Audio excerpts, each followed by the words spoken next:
Whew, Lord. It's getting hot in here. Oh, the camera on. We ready?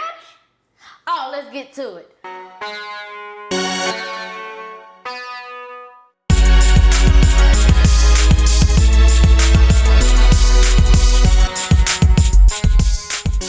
Hi, I'm your host, Joshua Ratchford Jr., and this is the Joshua Ratchford Show. I have a special guest today. He is known as the human freight train. He is a minister and also an advocate for anti-bullying. He look like he is the bully. Just wait till you see the guns on this man. Hi, I'm Joshua Ratchford, and this is the Joshua Ratchford Show. Today, I have a special guest. He is known for anti-bullying, and he's a minister, and his name is Willie Freight Train Rains. All right, thank you for having me on your show today. You are so welcome. Okay, so what got you started with raising awareness through your combat bullying tour? A few years ago, I was in around about 2000, 2001. I used to travel with a group called the Power Team, and we were in Sholo, Arizona, and within 6 weeks, 38 kids had committed suicide. And so I noticed on the West Coast, bullying had been starting to become a real big issue, and so I started from that point on that I just seen so many young people that was taking their lives due to bullying, and so I began to understand what bullying, what's not bullying. So that's the reason why it brought the awareness, and that's the reason why I started the campaign in 2007. I started that campaign. Wow. So while y'all down there performing, y'all realized that something was going on with kids? Yes. Well, the principal told us the reason why he brought us in was because 38 kids had committed suicide in the area. Wow. And a lot of it due to bullying, verbal, physical, and cyberbullying. Wow. Why is raising awareness and preventing bullying and abuse is so important to you? Well, you have about 630,000 students that won't go to school when school is in. Because of the effect of bullying, a lot of times our young people are committing suicide. They begin to hurt themselves. 95% of the school shootings, the school shooters said that they was bullied. So some people act out in rage, and some people act out depressed and suicidal.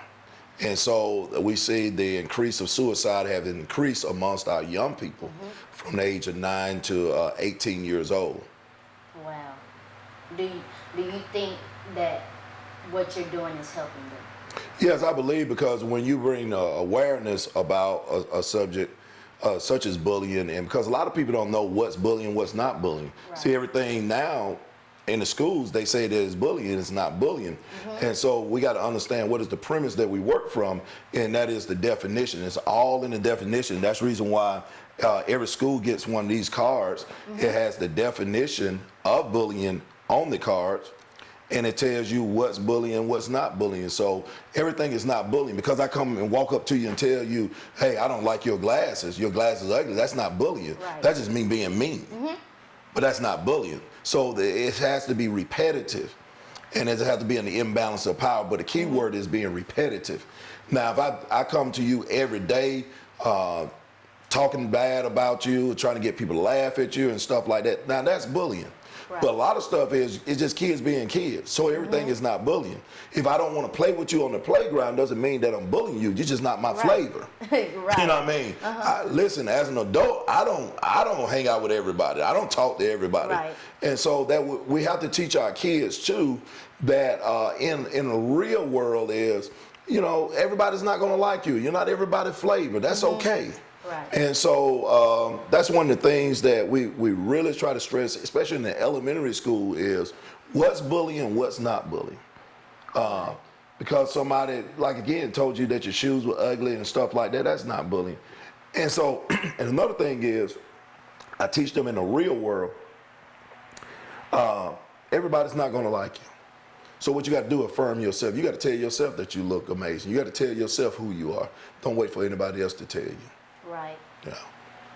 I like that because it's helping a lot of kids. Yeah. And I don't know if you saw, but I guess a high school in Memphis, it was two of the boys, one of them was laughing at him because of what he was wearing. And they realized, the boy from the football team, he realized that that was not right. And so his teammate off the football team came with him, and they bought him new clothes and helped him out. And I thought that was cool. He was on the Ellen show, and it, you know, it's so much you can ask for these days. Yeah, those are the acts of kindness that we can just stress to everyone. One of the things is, one of the things that we talk about in the school assembly about the bullying is, okay, what we're going to do to prevent, and that is just being kind one to another. If you see a need, if you can, take care of that need. Instead of laughing at a person because of what they don't have, how about, you know, try to meet that need? And then sometimes, hey, just a smile. I tell them, I say, look, just a smile will make somebody's day. You know, instead of, you know, people, our young people are hurting. They're hurting and they're suffering in silence because things that they're facing at home, they say 1 out of 3, statistics says 1 out of 3 girls have been sexually molested, 1 out of 5 boys. So you're dealing with all of that stuff, but yet and still they come to school, have a, you know, I gotta have this face as everything is already going on all right in my life. But yet and still they're hurting on the inside. And so what we're trying to do is do acts of kindness, just being nice to a person. You know, you see, like that was a great act of kindness. Being that you're a football player, hey, you're the coolest guy on the campus. And to have that from the coolest guy on the campus to turn around and say, you know what, that's not right. And go on. And then what I love about him, he corrected his own action. He corrected and did something about it. And that's what we need. We can all learn from that. And not just students, but parents, everybody. We just need to just be kind one to another. Where just a few years ago, everybody was doing this thing called pay it forward. You know, you go at the restaurant, you're in line, you pay for somebody's food behind you and stuff, just make them feel good that day. You never know what people are going through. People are hurting. In bad shape now, too. On the streets, need help. So how is your combat bullying tour unique? Well, we're unique in several ways. When we go into the school, myself and DJ Smooth, I bring in one of the top DJs in the country. You know, music is so powerful. I believe that music has the ability to shift atmosphere.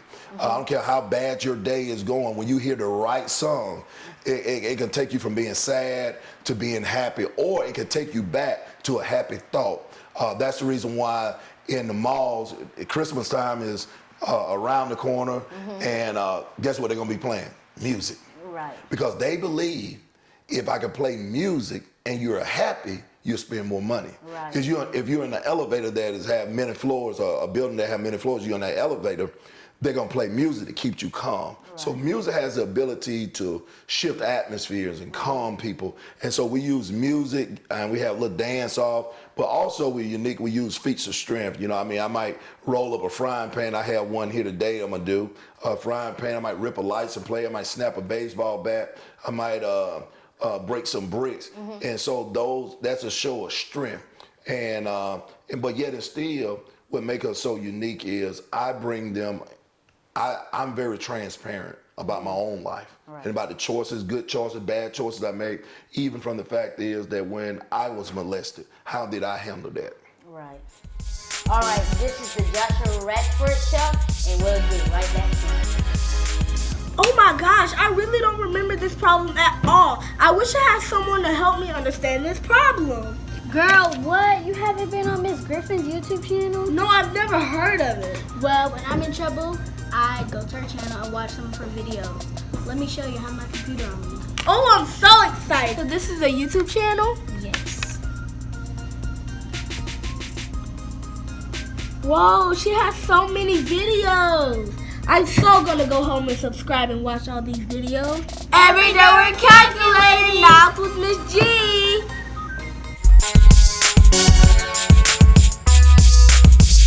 We're back with Reverend Rains. So I have some other questions for you. Okay. So, how do you think bullying leads to domestic violence and suicide? Well, if you got, again, everything starts at home. Everything starts at a young age. I believe that the people that are making fun of people and if you're hitting people or using cyberbullying on the internet, you know, just being mean, because when you do that, you're just being mean. And as you continue to do that, a lot of time is domestic violence that we see is stuff that our kids have seen at home. Right. I believe that this generation, they listen, and they listen with their eyes, meaning that they're not listening to what you say, but what is portrayed in front of them. Right. And so a lot of times they see what is happening in their home, they see domestic violence, maybe through social media, they have anger issues, and so they feel like it's okay to talk down to an individual. Because you think about it, if a person bullying, verbal bullying, what are they doing? They are talking down to that individual to bring pain to that individual. But most bullies are people that are hurting on the inside, but they're trying to mask it. So we got that saying, hurting people hurt other people. Right. And so I believe that if you don't stop there, you might start being name calling and doing all this, but by the time it continue to grow. It's just like sin. Sin is never satisfied. Right. It can continue to grow. And then after a while, what you had control over now has control over you. So now you're being abusive. You're being abusive with your relative, your family, your friends, just being abusive, even your spouse. Talking down, using those words, talking down to hurt, to intimidate. Because on the inside, you are hurting on the inside. Right. And so I believe that it does have an effect. It leads to domestic violence. So you think the parents are starting? I believe that parents, I think everything starts at home.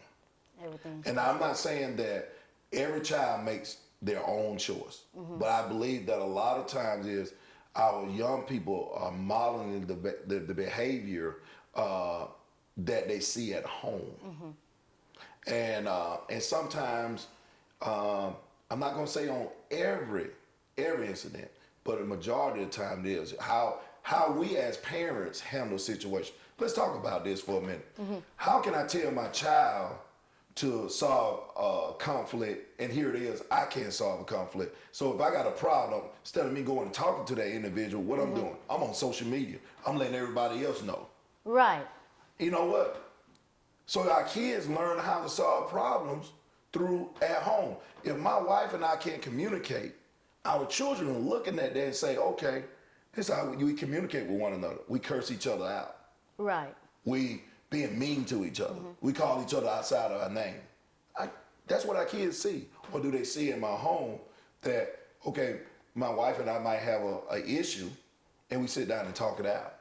And I realize that she has worth, she has a voice, she has feelings, and I'm very considerate of those feelings when I'm talking to her, and we kind of maybe hash out our issues, or we choose to disagree. So, what you're saying about your kids, like, do you think it would be unfair for the parents to fuss at them about doing something this way? Yes, it's very hypocritical. How you gonna tell your child not to do this, but yet and still they see you doing it? That's where it come back to. Our children listen with their eyes and not with their ears. And so my wife, she'll tell me all the time, she'll say, baby, you do the same thing. I'm like, oh man. She be watching. Yeah, right. All right. So I can't get on them about doing something that I'm doing myself. Or when I talk to my kids, I tell them, let them know I'm not perfect. I made mistakes. Right. Even when I have fallen, as a father, as a husband, I talk to my kids and let them know.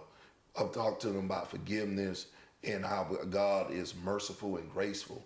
And so they see that in my home. You know, I'm not a perfect man. I'm not a perfect father. I'm not a perfect husband. I have made mistakes. But one thing they see is that I can admit to those mistakes and bring about the right correction. Makes sense Yeah. because, like what you saying, my parents might have a disagreement, and then my mom might throw a joke, but it's serious. Like you did that when you was a kid, you know. Yeah. You can't really get on to them. Yeah. Like we did something wrong, we should accept the consequence. But Yeah. you know. I think a lot of times as parents,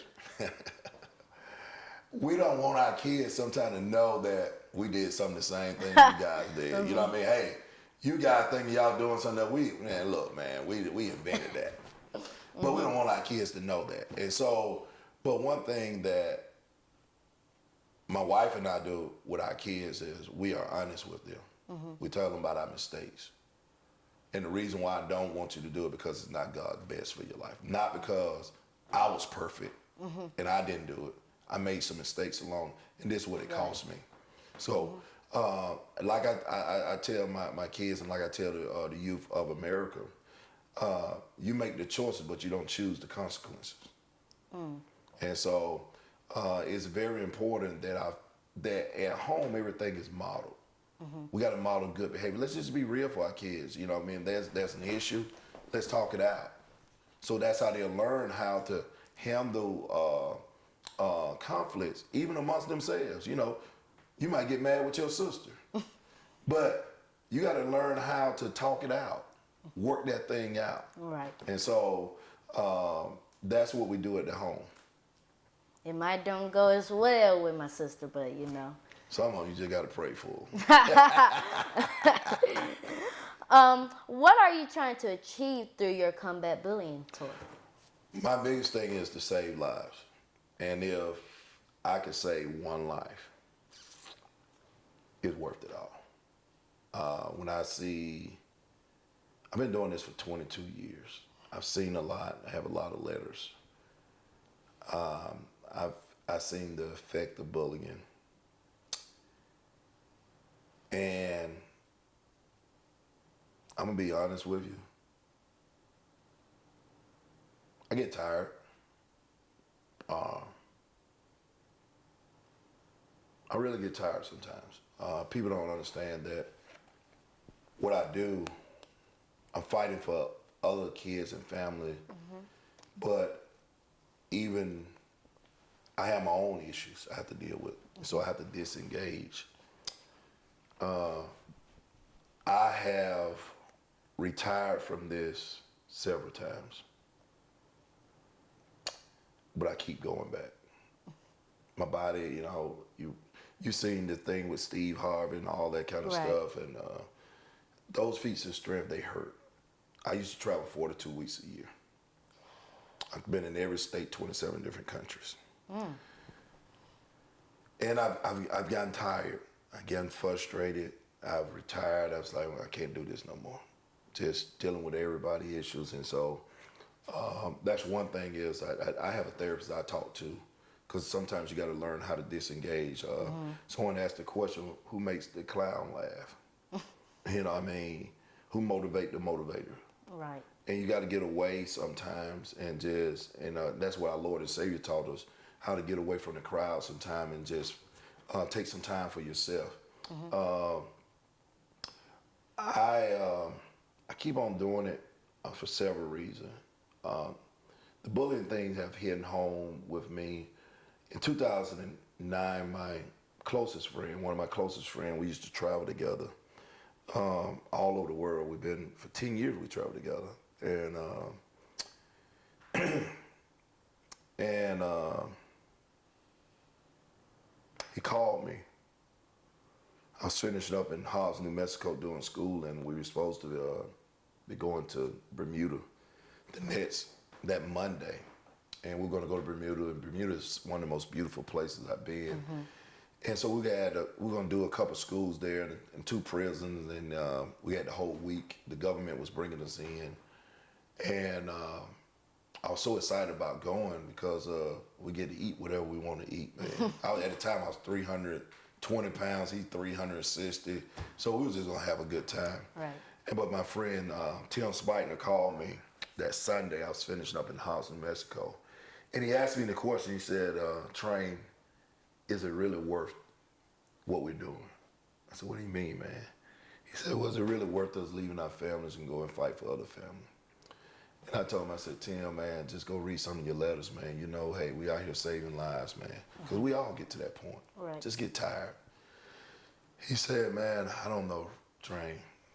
And he told me, he said, today I came home and preached one of my best sermons. And I came in the house and sitting in my recliner after I've eaten, and his daughter came to him and said Isaiah wouldn't play with him. And she was like, maybe he's just tired. She's like, please, Isaiah won't even open his door. So my friend Tim got up and walked and back to the Isaiah room and knocked on the door. And Isaiah didn't say anything, and the door was locked, and he eventually broke the door down. Only to look in that room, and Isaiah had hung himself. And he left a note.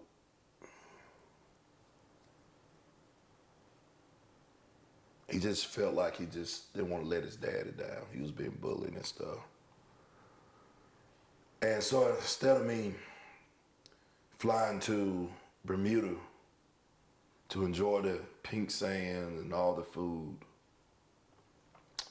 I literally had to fly to San Diego and eulogize my very best friend, 13-year-old son. So that's why I do what I do, saving lives, man. Just out there just trying to save lives. Let our kids know that, you know, suicide is never the answer. And I don't care what you're going through right now, suicide is never the answer. And I wish I could have saved my friend's son. And my friend, that day, never picked up a mic again. I never could get him to go travel, to do anything. No more schools or nothing. And so I asked him, I said, man, as a matter of fact, this year I'm telling his story. And he said, I said, what do you want them to know, man? He's like, tell them it's not just pain. It's not hurt. It's a pain that you don't ever want to experience. That he's still missing his son. Because there's questions where there's no answers. And since then, my friend, him and his wife got a divorce, and it's been going through a lot. And so that's the reason why I fight so hard. Wow. And if I could save one child, it worth it all. So that's why I do what I do. Have you ever been bullied? Yeah, by my sister. Yeah. She used to beat me up all the time. That's how I started working out. Nah, seriously. That girl used to beat me up all the time. And she told me she was making me tough. Oh. Yeah, she said, because I love you. Now, here's the thing. She wouldn't let nobody else mess with me now. And, but, we all have the effect of negative words and over our lives and stuff like that. And so I know what it feels like to have negative words be spoken of you and what it feels like to become suicidal and all that kind of stuff. And so I'm just out there just trying to save kids' lives. Good. What's been your most rewarding moment since starting to tour to combat bullying? Man, let me tell you, oh my goodness. This year, August, we started our tour again this year. And so we added the suicide pact. And so one of our very first schools, I think, was Mossy Creek. And at Mossy Creek, man, we were talking about bullying.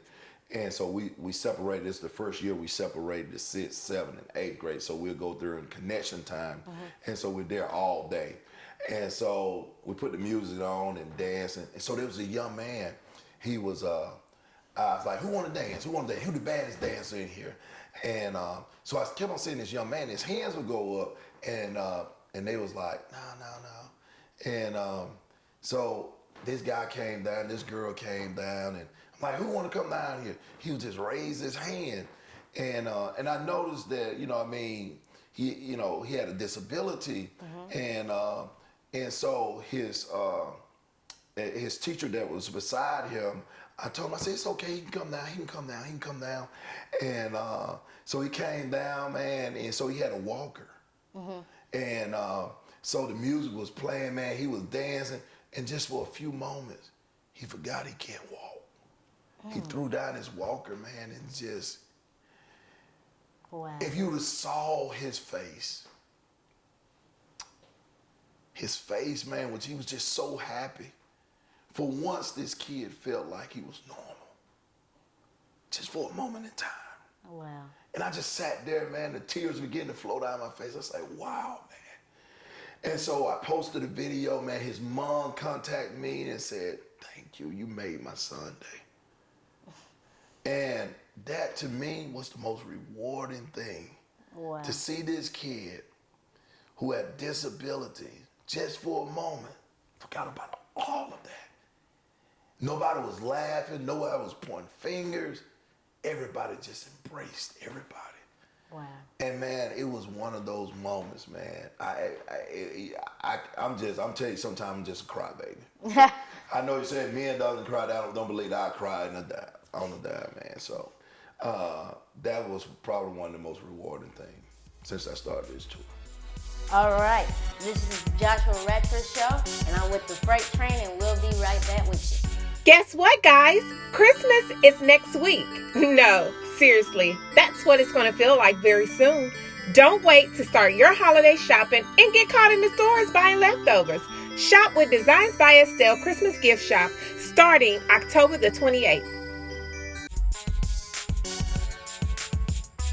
Welcome back to the Joshua Ratchford Jr. Show, and we're with the Freight Train.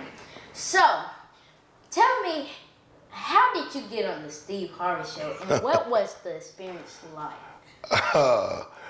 I'll never forget that day. It was in November 2005. I just got in from Tulsa, Oklahoma.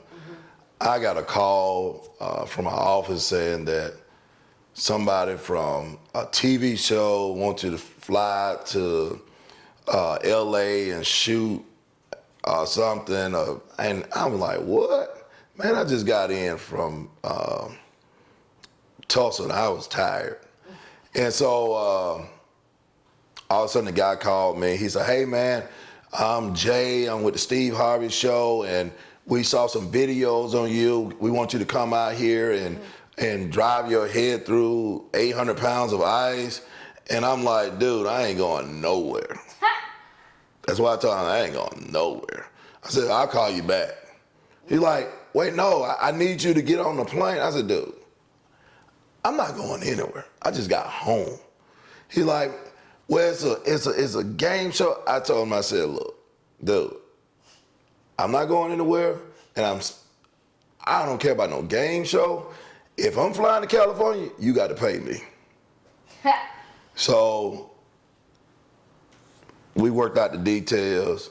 I went out there. It was an all-day process. The whole show. It was for about 8 hours. 10 hours we were shooting for that. Wow. Yeah. So that's how it was shot in December, I think December, November of, I think it was November. It was shot in November of 2005, and it aired in 2006. That's how old that is. And but I've done other stuff. I was on ESPN, different other shows and stuff like that. Rippers, believe it or not, it's different things. So when he said he wanted you to run your head in some ice, what did you think of? I normally would do it anyway. That's one of the feats of strength I'll do. I would drive my head through over 800 pounds of ice. I used to break out of handcuffs, police issue handcuffs, drive my arm through 3 feet of concrete, just different feats of strength that we would do. Wow. Mm-hmm. Okay, so where did the name Freight Train come from? Freight Train, I'll never forget, was in Richmond, Washington. We call it the desert part of Washington State. The team captain there, named Todd King, He gave me that name in 2000. I used to do a feat of strength where I run through 3 2x4s with the flex of my chest. And so that night, you know, it came with the idea, let's set the wood on fire. So we put this gasoline type fuel on it, and I ran through it with the lights out, and then just saw this flame, man, and I hit it and it just burst. He said, man, you hit that thing like a freight train. And so from that day, everybody started calling me Freight Train. And so from that time, from 2000, I've been known as the human freight train. Wow. How, what got you into getting some muscles? Muscle. I started working out when I was 12 years old. I told you my sister used to beat me up, so I got tired of her beating me up, so I started working out. And I've been working out now for 35 years. Yeah, that's how it all started. 12 years old, I started working out. I haven't stopped. And of course, I've been bigger. I held records, world records and stuff like that. Now, you know, I'm on the other end of the spectrum. So now I'm just trying to stay healthy. Man, do you not see you? Do you not look in the mirror and say, ooh, look at me? No, I really don't. I really don't. My wife will tell you when it comes to stuff like that, I'm probably one of the shyest person. I'm just, I don't care. Normally, you know, I'm not one of that guy that walk around with his shirt off unless I'm at home and stuff. I don't, you know, go out in public too much with tank tops on and that kind of stuff and that. So I'm not, you know, I just did it I love it. I just love it. That's all I did. I never played sports or anything. I just love weightlifting. Wow. Well, you see me right here? I'm getting there. Yeah, I see it. I see that little. I see that little peanut. Yeah, there we go. Yeah. Yeah, I'm getting there. I'm getting there. All right. Is there anything else you would like to say or tell us about any upcoming events? I do have a lot of schools going on in the House and Bibb County area. Actually, we're going to, I think it's Sandy Park, whatever the school that had the school shooting. We'll be there this year in that school. But not so much of what I want to tell you. I just want to show you where we take a frying pan. This is the smallest frying pan out of 3-pack that I buy from the local Walmart. And I take them and roll them up till they look like a burrito. And what this signifying that you're unique. One of the greatest quotes I ever heard by C.S. Lewis. C.S. Lewis says, the greatest gift that you have is the gift of uniqueness, and anything else is a counterfeit. Mm-hmm. So what he's saying is you don't have to try to be like somebody else, act like somebody else, dress like somebody else. Be what you're destined to be, because the last time I checked, cloning is illegal. So most people take a frying pan, maybe fry bacon in it, maybe make a pancake in it, fry egg in it. I look at it as the perfect burrito maker. So I'm gonna take it and roll it up till it look like a burrito. License plate, that I'm gonna take in the schools. This is what I normally do, take license plates and rip them down the middle, like it's one sheet of paper, no cuts, signifying that if you're gonna get on the road, if you're gonna be able to drive and get licensed, you got to have two things. If you're gonna drive, you need a valid driver license and you need a registered vehicle. And so when DOT makes a road, they don't make a road in a straight line. They make a road, they go down and put a curve in that road, a dip in that road, elevation. And it showed about life. In life, you're gonna be throwing curveballs. In life, you're gonna have low points in your life. And there's gonna be some elevation point. But if we stay on the road and we stay in the boundaries, we can reach our destination. And so that's what this represents. So I take these and rip it down the middle like it's one sheet of paper. Well, guys, stay tuned and you'll see what he's gonna do.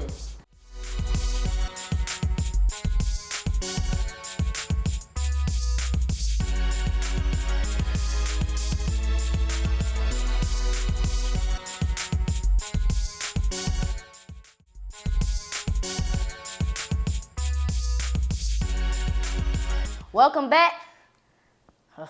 Let me stay out the way.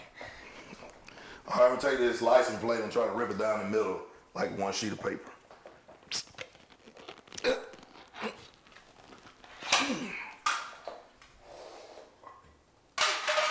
take this frying pan. The smallest frying pan is the hardest frying pan in the 3-pack to roll up and see if I can roll it up till it look like a burrito.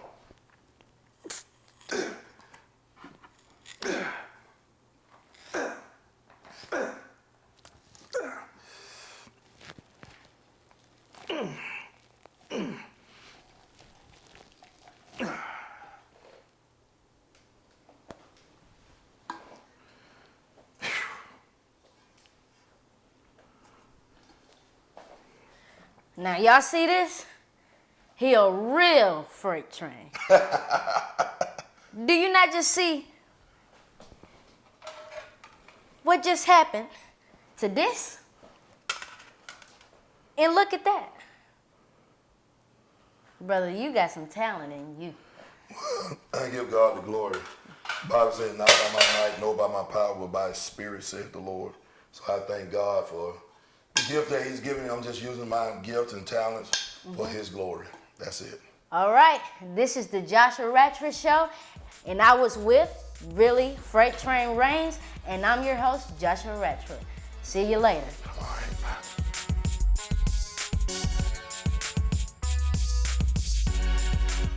All right, guys, thank you for your time. Today's interview was so awesome with Willie Freight Train Reigns. He gave me a lot of information, but what stuck to me the most is when he spoke about how bullying can turn into stress and stress can turn into suicide.